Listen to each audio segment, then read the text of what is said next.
எனக்கு 70 வயசு ஆயிடுச்சு. இன்னுமே என் பாக்கெட்டில் ஒரு 10 பைசா இல்லை அப்படின்னு சொல்லிட்டு கவலைப்படுறீங்களா? இல்லை என்னோட ஜாபுக்கு அப்புறம் நான் என் ரிட்டையர்மெண்ட்டில் என்ன சேவிங்ஸை நான் சேர்த்து வச்சிருக்கிறேன் அப்படின்னு பார்த்தா ஒன்றுமே இல்லை அப்படின்னு நினைக்கும் போது உங்களுக்கு ஒரு பயம் தோணுதா? அந்த பயத்தில் விடுங்க. நம்ம இந்த வீடியோவில் எல்லாருக்குமே வந்து பார்த்தோன்னா ஏற்படக்கூடிய இந்த பயத்தை போக்கு விதமாக ஒரு ஸ்கீம் இருக்குது. அந்த ஸ்கீமை பற்றி தான் பார்க்க போகிறோம். ஸோ இந்த ஸ்கீமில் யார் யாரெல்லாம் இன்வெஸ்ட் பண்ணலாம், இந்த ஸ்கீம் யார் யாருக்கெல்லாம் எலிஜிபிள், இந்த ஸ்கீமில் நீங்கள் எவ்வளவு எலிஜிபிள் அமௌண்ட்டை இன்வெஸ்ட் பண்ணலாம், ஸோ இந்த ஸ்கீமில் மேக்ஸிமம் அமௌண்ட் எவ்வளோ எலிஜிபிள் டெபாசிட் பண்ணலாம், இந்த ஸ்கீமில் யார் யாரெல்லாம் ஜாயின் பண்ணலாம், ஸோ இதுக்கு என்ன ஏஜ் க்ரைட்டீரியா, இதுக்கு வந்து பார்த்திங்கன்னா என்ன வந்து பார்த்தீங்கன்னா ரூல்ஸ் அண்ட் ரெகுலேஷன்ஸ் இருக்குது. ஸோ இந்த மாதிரி நிறைய விதமான கேள்விகள், குறிப்பாக இந்த மிடில் கிளாஸ்ன்னு சொல்லக்கூடிய இந்த கேட்டகரியில் வாழக்கூடிய பீப்புளுக்கு வந்து பார்த்திங்கன்னா அவங்களோட பணத்தை வந்து பார்த்திங்கன்னா எப்படி சேமிக்கணும் அப்படின்ற ஒரு விஷயம் வந்து பார்த்திங்கன்னா தெரியாமலே இருக்குது. உதாரணத்துக்கு நான் 15,000 சம்பளம் தான் வாங்குகிறேன். இந்த 15,000த்தில் நான் எப்படி வந்து பார்த்தோன்னா இதுக்குன்னு தனியாக போயிட்டு நான் இன்வெஸ்ட் பண்ணுவேன், எப்படி வந்து பார்த்தோன்னா எனக்குன்னு நான் வந்து பார்த்தோன்னா இன்வெஸ்ட் பண்ணி வைக்கிறது, இல்லை என்னோடய ஃபேமிலிக்கு நான் இன்வெஸ்ட் பண்ணி வைக்கிறது அப்படின்னு சொல்லிட்டு யோசிக்கக்கூடிய நபராக நீங்கள். அப்போது இந்த வீடியோ உங்களுக்கு தான். ஸோ இந்த வீடியோ கடைசி வரையும் பாருங்கள். அப்போ தான் நான் சொல்லக்கூடிய விஷயங்கள் உங்களுக்கு தெளிவாக புரியும். அதுக்கு முன்னாடி நம்ம சேனலுக்கு இப்போ தான் நீங்கள் ஃபர்ஸ்ட் டைம் வரக்கூடிய சப்ஸ்கிரைபராக அல்லது வீவராக இருந்தீங்கன்னா கீழே தெரியக்கூடிய ரெட் கலர் சப்ஸ்கிரைப் பட்டனை கிளிக் பண்ணிவிட்டு பக்கத்தில் தெரியக்கூடிய பெல் ஐக்கானை ப்ரெஸ் பண்ணிக்கோங்க. அப்போ தான் நம்ம சேனலில் போடக்கூடிய ஒவ்வொரு வீடியோஸும் உங்களுக்கு நோட்டிஃபிகேஷனாக வரும். நீங்களும் முதலாக பார்க்கலாம். ஸோ வாங்க இன்றைக்கி வீடியோக்குள்ளே போய்ட்டு அது என்ன ஸ்கீம் அப்படின்றத பற்றி பார்க்கலாம். மக்கள் எல்லாருக்குமே வந்து பார்த்திங்கன்னா இன்வெஸ்ட் பண்ணணும் அப்படின்னாலே எல்லாருக்கு மைண்ட்லேயே வரதுன்னு பார்த்தோன்னா நான் ஷேர் மார்க்கெட்டில் என்னோடய பணத்தை எடுத்துன்னு போய் போடலாமா, இல்லை ஸ்டாக் மார்க்கெட்டில் போய் போடலாமா, இல்லை நான் தங்கத்தில் இன்வெஸ்ட் பண்ண போகிறேன், இப்படின்றது தான் வந்து பார்த்தோன்னா பொதுவாகவே வந்து பார்த்தோன்னா எல்லாருக்குமோ இருக்கக்கூடிய ஒரு மைண்ட் செட். ஆனால் நிறைய பேருக்கு வந்து பார்த்தோன்னா தெரியாத ஒரு விஷயம் என்னென்னா, நம்ம அன்றாட பார்க்கக்கூடிய ஒரு இடத்துல இந்த ஸ்கீம், நான் சொல்லக்கூடிய இந்த ஸ்கீம் இருக்குது அப்படின்னு சொன்னால் உங்களால் நம்ப முடியுதா? ஆமாங்க. இப்போது நான் எந்த ஸ்கீமை பற்றி பேசிகிட்டு இருக்கிறேன் அப்படின்னு வந்து பார்த்திங்கன்னா பப்ளிக் ப்ராவிடென்ட் ஃபண்ட், அதாவது பொது வைப்பு நிதி திட்டம் அப்படின்னு சொல்லிட்டு சொல்லுவாங்க. வருங்கால வைப்பு நிதி திட்டம் அப்படின்னு சொல்லிட்டு சொல்லுவாங்க. பப்ளிக் ப்ராவிடென்ட் ஃபண்டுன்னு சொல்லிட்டு சொல்லுவாங்க. இந்த பப்ளிக் ப்ராவிடென்ட் ஃபண்ட்னா என்ன, இந்த திட்டத்தில் நம்ம எப்படி ஜாயின் பண்ணுறது, இந்த திட்டத்தில் நமக்கு கிடைக்க போகக்கூடிய அமௌண்ட் எவ்வளவு, அதாவது மெச்சூரிட்டி அமௌண்ட் எவ்வளவு, இந்த திட்டத்தில் வந்து பார்த்திங்கன்னா நான் எவ்வளோ அமௌண்ட்டை இன்வெஸ்ட் பண்ணால் நான் செய்யலாம், இது போல் பல விஷயங்கள் வந்து பார்த்தீங்கன்னா நம்ம பேசிக்லேருந்து சொல்ல போகிறோம். ஓகேங்களா? ஸோ அதனால் வந்து பார்த்திங்கன்னா இந்த வீடியோவை கடைசி வரை பாருங்கள். அப்போ தான் நான் சொல்லக்கூடிய விஷயங்கள் உங்களுக்கு இதை தெளிவாக புரியும். இல்லைனா நான் சொல்லக்கூடிய விஷயங்களில் ஏதாவது ஒரு விஷயங்கள் வந்து பார்த்திங்கன்னா புரியாமல் போகிறதுக்கான வாய்ப்புகள் இருக்குது. ஸோ வீடியோ வந்து பார்த்தீங்கன்னா எண்டு வரை வாட்ச் பண்ணுங்கள். மொதல் விஷயம், இந்த பிபிஎஃப் அப்படின்னு சொல்லக்கூடிய இந்த விஷயத்தை கவர்மெண்ட் வந்து பார்த்திங்கன்னா 1968ஆம் ஆண்டு வந்து பார்த்திங்கன்னா கொண்டு வந்தாங்க. எதுக்காகனா மக்கள் அவங்க வச்சுருக்கக்கூடிய நிதியை ஒரு ஸ்மால் கான்ட்ரிபியூஷனை வந்து பார்த்தோன்னா டேக்கிள் பண்ணி அதை ஒரு இன்வெஸ்ட்மெண்ட்டாக மாற்றணும் அப்படின்ற ஒரு நோக்கத்தோடு தான் வந்து பார்த்தோன்னா இந்த பிபிஎஃப்னு சொல்லக்கூடிய பப்ளிக் ப்ராவிடென்ட் ஃபண்ட் அப்படின்ற விஷயத்தையே வந்து பார்த்தோன்னா கொண்டு வந்தாங்க. இந்த பப்ளிக் ப்ராவிடென்ட் ஃபண்ட் எந்த அளவுக்கு இப்போ இருக்கக்கூடிய மக்களுக்கு பயன்கள் தருது அப்படின்றது பார்த்தோன்னா அந்த பயனை வந்து பார்த்தோன்னா சொல்லிகிட்டே போகலாம். ஸோ அந்தளவுக்கு வந்து பார்த்தோன்னா இதனுடைய பெனிஃபிட்ஸ் அதிகமாகவே இருக்குது.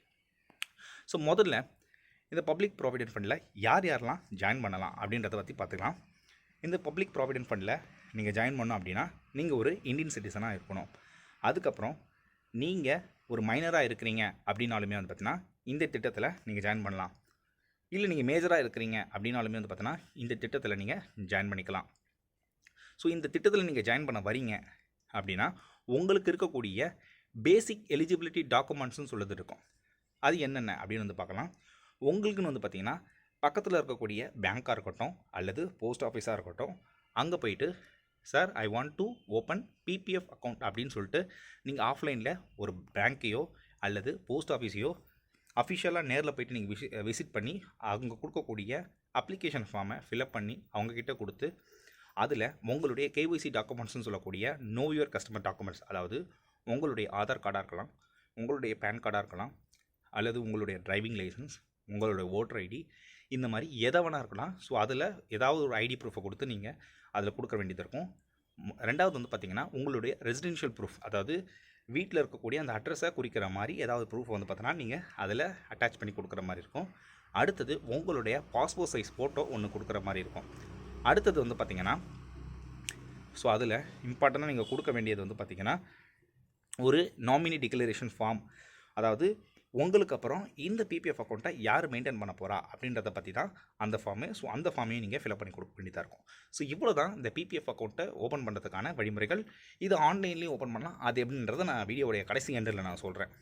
முதல்ல இந்த பிபிஎஃப் அக்கௌண்ட் எதுக்காக நான் ஓப்பன் பண்ணுறோம் அப்படின்னு வந்து பார்த்தீங்கன்னா, நிறைய பேர் இப்போ நான் முன்னாடி சொன்னது போல் நீங்கள் ஒரு 15,000 மாத வருமானம் வாங்கக்கூடிய நபராக இருக்கலாம், இல்லை 6,000 மாத வருமானமே வாங்கக்கூடிய நபராக இருக்கலாம், இல்லை ஒரு நாளைக்கு நான் வந்து பார்த்தீங்கன்னா டே சேலரி தான் நான் வாங்குறேன், ஒரு நாளைக்கு எனக்கு 500 கிடைக்கிறது பெரிய விஷயம் அப்படின்னு நினைக்கக்கூடிய நபராக இருக்கலாம். இந்த மாதிரி நீங்கள் எந்த ஒரு தரப்பினரை சேர்ந்த நபராக இருந்தாலும் சரி, நீங்கள் இந்த பிபிஎஃப் அக்கௌண்ட்டில் ஜாயின் பண்ணிங்கன்னா, இந்த ஸ்கீமில் நீங்கள் ஜாயின் பண்ணிங்கன்னா தாராளமாக வந்து பார்த்தீங்கன்னா குறைந்தபட்ச அளவு 500 ரூபாலேருந்து வந்து பார்த்தீங்கன்னா இந்த ஸ்கீமு நீங்கள் இன்வெஸ்ட் பண்ணலாம். ஸோ குறைந்தபட்சம் 500 ரூபாலேருந்து அதிகபட்சம் வந்து பார்த்திங்கன்னா 1,50,000 வரை வந்து பார்த்திங்கன்னா இதில் நீங்கள் இன்வெஸ்ட் பண்ணிக்கலாம். ஸோ இதில் நீங்கள் இன்வெஸ்ட் பண்ணக்கூடிய அமௌண்ட்டுக்கு வந்து பார்த்திங்கன்னா இன்கம் டேக்ஸ் ஆக்ட் 1961 அப்படின்னு சொல்லக்கூடிய அந்த ஆக்டின் கீழே வரக்கூடிய ஏடிசி, ஓகே, இந்த ஏடிசி டிடக்ஷன்ஸில் டேக்ஸ் ஃப்ரீ வந்து பார்த்தீங்கன்னா உங்களுக்கு கொடுக்குறாங்க. அதாவது 1,50,000 வரை வந்து பார்த்தீங்கன்னா உங்களுக்கு டேக்ஸே கிடையாது.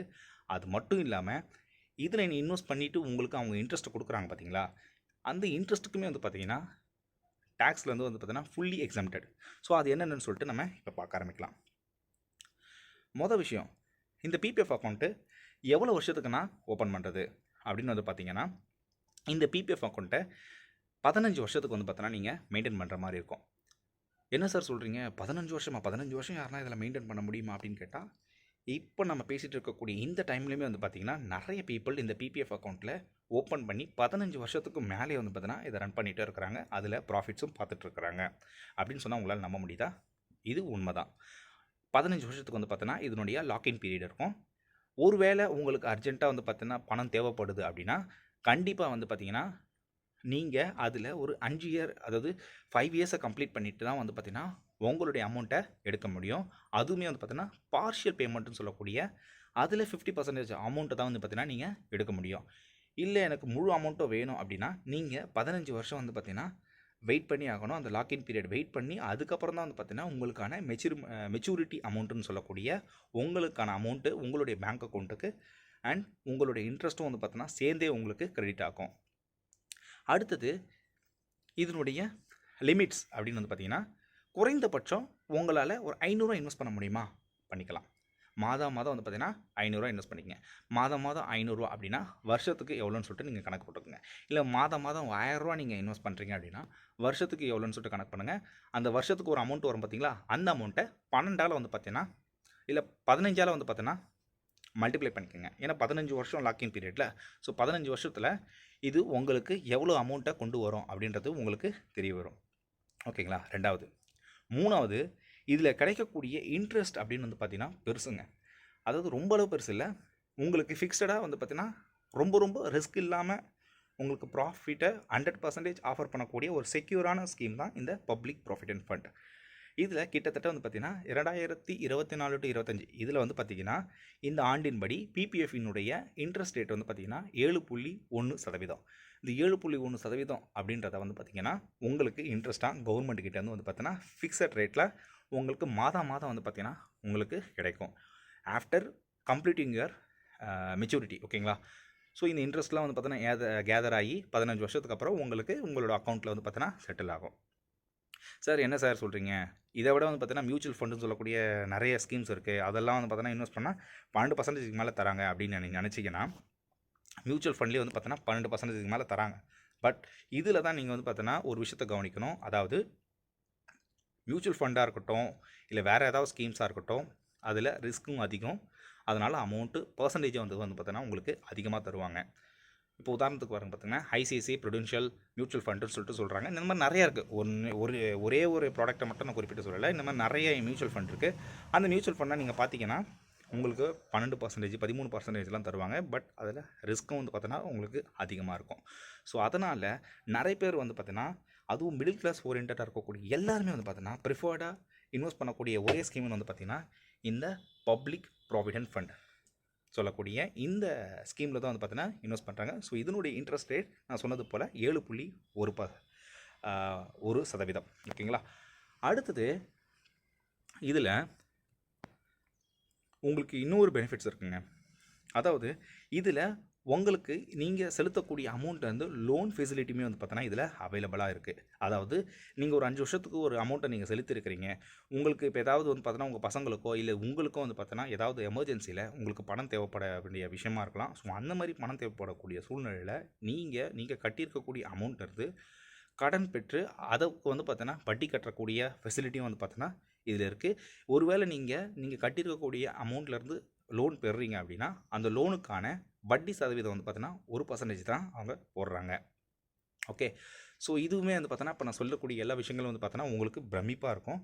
ஸோ அதுதான் உண்மைங்க. ஓகே, அடுத்தது இதில் மெயினாக ஒன்று கவனிக்க வேண்டியது பார்த்தீங்கன்னா, இது யாரெல்லாம் ஓப்பன் பண்ணலாம் அப்படின்னு நான் சொன்னது போல் மைனராக இருக்கலாம், மேஜராக இருக்கலாம். நீங்கள் யார் வேணால் வந்து பார்த்தோன்னா இது ஓப்பன் பண்ணிக்கலாம். ஆனால் இதை ஜாயிண்ட் அக்கௌண்ட் ஹோல்டராக இது ஓப்பன் பண்ண முடியாது.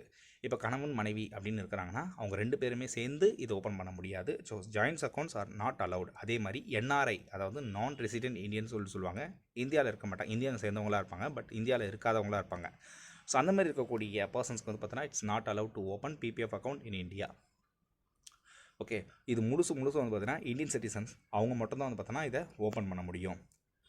சரி சார், இது வந்து பார்த்தோன்னா நான் ஆஃப்லைனில் தான் ஓப்பன் பண்ண முடியுமா, இது ஆன்லைனில் நான் ஓப்பன் பண்ண முடியாதா அப்படின்னு நீங்கள் கேட்டிங்கன்னா தாராளமாக வந்து பார்த்தோன்னா நீங்கள் ஆன்லைன்லேயே இதை பண்ணலாம். ஸோ ஆன்லைனில் எப்படி பண்ணணும்னு சொல்லிட்டு நான் சொன்னது போல் கடைசியில் நான் அந்த வீடியோவில் சொல்கிறேன். ஸோ வீடியோவை கடைசி வரையும் வாட்ச் பண்ணுங்கள். அடுத்தது இதில் வந்து பார்த்திங்கன்னா உங்களுக்கு கிடைக்கக்கூடிய பெனிஃபிட்ஸ் அப்படின்னு வந்து பார்த்திங்கன்னா it's a long term scheme. ஓகேங்களா, இது வந்து பார்த்தீங்கன்னா 15 வருஷத்துக்கு நீங்கள் போடக்கூடிய ஸ்கீம்னால வந்து பார்த்தீங்கன்னா இதில் கிடைக்கக்கூடிய இன்ட்ரெஸ்ட் உங்களுக்கு காம்பவுண்டிங் இன்ட்ரெஸ்ட்டாக இருக்கும். அதாவது வருஷத்துக்கு வருஷம் வந்து பார்த்தீங்கன்னா உங்களுக்கு இன்ட்ரெஸ்ட்ன்றது வந்து பார்த்தீங்கன்னா மாறிக்கொண்டே இருக்கும். அதாவது இப்போ இன்றைக்கி வந்து பார்த்தீங்கன்னா இப்போ ஒரு 7% கொடுக்குறாங்களா, அடுத்தது வந்து பார்த்தீங்கன்னா 7.1%, அடுத்தது வந்து பார்த்தீங்கன்னா. ஸோ நான் இது முன்னதே சொன்னது வந்து பார்த்தீங்கன்னா ஆன்லைன்லேயே வந்து பார்த்தீங்கன்னா இந்த பிபிஎஃப் அக்கௌண்ட்டை வந்து பார்த்தீங்கன்னா நீங்கள் ஓப்பன் பண்ணிக்கலாம். இது ரொம்ப சிம்பிளுங்க. நீங்கள் எந்த பேங்க் அக்கௌண்ட் ஹோல்டராக இருந்தாலும் சரி உங்களுடைய நெட் பேங்கிங்க்கு போய்டுங்க. ஸோ நெட் பேங்கிங் போனீங்கனாலே அதில் அக்கௌண்ட் செலெக்ஷன் சொல்லிட்டு இருக்கும். ஸோ அந்த அக்கௌண்ட் செலெக்ஷனில் உங்களுக்கு பிபிஎஃப்ன்ற ஒரு ஆப்ஷன் இருக்கும். அந்த ஆப்ஷனை கிளிக் பண்ணி அதில் கேட்டிருக்கக்கூடிய டீட்டெயில்ஸை நீங்கள் ஃபில்அப் பண்ணிவிட்டு நீங்கள் சப்மிட் பண்ணிங்கன்னா உங்களுக்கு பிபிஎஃப் நம்பரும் உங்களுக்கு கொடுத்துருவாங்க. ஸோ உங்களுக்கான பிபிஎஃப் அக்கௌண்ட் நம்பரும் வந்துடும். ஸோ இந்த நம்பரை வச்சு நீங்கள் உங்களுக்கான மந்த்லி சப்ஸ்கிரிப்ஷனை வந்து பார்த்தீங்கன்னா அதாவது உங்களுக்கான மந்த்லி அமௌண்ட்டை நீங்கள் பே பண்ணிக்கலாம். அது மட்டும் இல்லாமல் இல்லை நீங்கள் டேரெக்டாக போனோம் அப்படின்னா நீங்கள் உங்களுக்கான பேங்க்கையோ அல்லது உங்களுக்கு பக்கத்தில் இருக்கக்கூடிய போஸ்ட் ஆஃபீஸையோ வந்து பார்த்தோன்னா நாடி உங்களுக்கான பிபிஎஃப் அக்கௌண்ட்டை ஃபார்ம் ஃபில்அப் பண்ணி நீங்கள் கொடுத்து ஓப்பன் பண்ணிக்கலாம். இல்லைனா ஆன்லைனில் நான் சொன்னது போல் நெட் பேங்கிங்கில் போய்ட்டு நீங்கள் ஓப்பன் பண்ணிக்கலாம். இல்லை அப்படின்னா நீங்கள் போஸ்ட் ஆஃபீஸில் ஓப்பன் பண்ண முடியாது, அதையே நான் வீட்டில் பண்ண முடியுமா அப்படின்னு கேட்டிங்கன்னா அதுக்குமே ஒரு வழி இருக்குது. அதுக்கு வந்து பார்த்தீங்கன்னா போஸ்ட் இன்ஃபோ அப்படின்னு சொல்லக்கூடிய ஒரு அப்ளிகேஷன் இருக்குது. ஸோ இந்த அப்ளிகேஷன் நீங்கள் டவுன்லோட் பண்ணிட்டீங்கன்னா அதுலேயே வந்து பார்த்தீங்கன்னா ஸ்கீம்ஸ், போஸ்ட் ஆஃபீஸ் ஸ்கீம்ஸ்னு சொல்லிட்டு ஒரு செக்ஷன் இருக்குது. ஸோ அந்த செக்ஷனில் போய்ட்டு நீங்கள் உங்களுடைய பிபிஎஃப் அக்கௌண்ட்டை ஓப்பன் பண்ணிக்க முடியும். ஸோ இதில் கிடைக்கக்கூடிய வந்து பார்த்தீங்கன்னா அமௌண்ட் வந்து பார்த்தீங்கன்னா பெருசுங்க.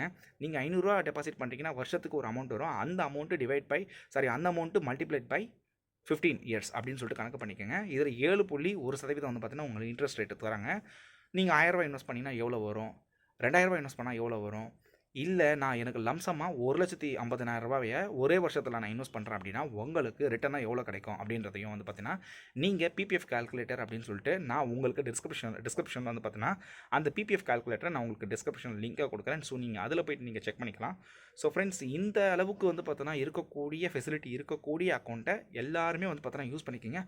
அது மட்டும் இல்லாமல் நீங்கள் ஒரு வேளை இந்த பிபிஎஃப் அக்கௌண்ட்டை யூஸ் பண்ணாமல் இருக்கிறீங்க அப்படின்னா அதுக்கு 50 ரூபா அப்படின்னு சொல்லிட்டு ஒரு வருஷத்துக்கு 50 ரூபான்றதை சார்ஜ் பண்ணுவாங்க. இல்லை இந்த பிபிஎஃப் அக்கௌண்ட்டை நான் ரீஆக்டிவேட் பண்ணணும் அப்படின்னு நீங்கள் நினச்சிங்கன்னா நீங்கள் 500 ரூபா ப்ளஸ் அந்த 50 ரூபா சேர்த்து வந்து பார்த்தீங்கன்னா உங்களுடைய போஸ்ட் ஆஃபீஸோ இல்லை உங்களுடைய பேங்க்லேயும் போயிட்டு நீங்கள் கொடுத்தீங்கன்னா ஒரு ரிட்டர்ன் ஃபார்மெட்டில் வந்து பார்த்தீங்கன்னா லெட்டர் கேட்பாங்க. நீங்கள் அதையும் கொடுத்துட்டிங்கன்னா உங்களுடைய அக்கௌண்ட்டை வந்து பார்த்தீங்கன்னா வித்தின் ஒரு 24 ஹவர்ஸ்க்குள்ளே வந்து பார்த்தீங்கன்னா they will be reactivate your account. Okay, so நீங்கள் அதுக்கப்புறம் வந்து பார்த்தீங்கன்னா உங்களோட பிபிஎஃப் அக்கௌண்ட்டில் உங்களுக்கான அமௌண்ட்டை நீங்கள் செலுத்திட்டு வரலாம். ஓகே, நான் என்னோடய சஜஷன் வந்து பார்த்தீங்கன்னா 15 வருஷம் வரையும் வந்து பார்த்தீங்கன்னா அந்த அமௌண்ட்டை வைங்க. ஸோ அதுதான் உங்களுக்கு வந்து பார்த்தீங்கன்னா பெரிய ஒரு அமௌண்ட்டாக வரும். ஸோ அந்த அமௌண்ட்டு பெரிய வகையில் வந்து பார்த்தீங்கன்னா உங்களுக்கு பின்னாடி யூஸ்ஃபுல்லாக இருக்கும். இப்போ நீங்கள் சிங்கிளாக இருக்கலாம், பின்னாடி நீங்கள் மேரிட் ஆகிட்டிங்கன்னா அந்த சமயத்தில் கூட வந்து பார்த்தீங்கன்னா உங்களுக்கு இதில் கிடைக்கக்கூடிய ரிட்டர்ன்ஸ் ரொம்பவும் பெருசாக இருக்கும், ரொம்ப ஒரு உதவிகரமாக இருக்கும். ஸோ நான் இதில் சொல்லக்கூடிய உங்களுக்கு விஷயங்கள் உங்களுக்கு பிடிச்சிருக்கு, இல்லை பயனுள்ள வீடியோவாக இருக்குன்னு நீங்கள் நினச்சிங்கன்னா உங்களுடைய ஃப்ரெண்ட்ஸுகளுக்கு இந்த வீடியோ ஷேர் பண்ணுங்கள். அது மட்டும் இல்லாமல் இந்த வீடியோ உங்களுக்கு பிடிச்சிருந்தா ஒரு லைக் பட்டன் கொடுத்துக்குங்க கீழே கமெண்ட்டில். Okay, I satisfied with this video, I want more video like this அப்படின்னு சொல்லிட்டு கமெண்ட் செக்ஷனில் போடுங்க. ஸோ இது போல் இருக்கக்கூடிய ஸ்கீம்ஸை பற்றி அதை பற்றிய தெளிவான வீடியோ உங்களுக்கு நான் கொடுக்குறேன். ஸோ நம்ம சேனலில் தொடர்ந்து வாட்ச் பண்ணுங்கள்.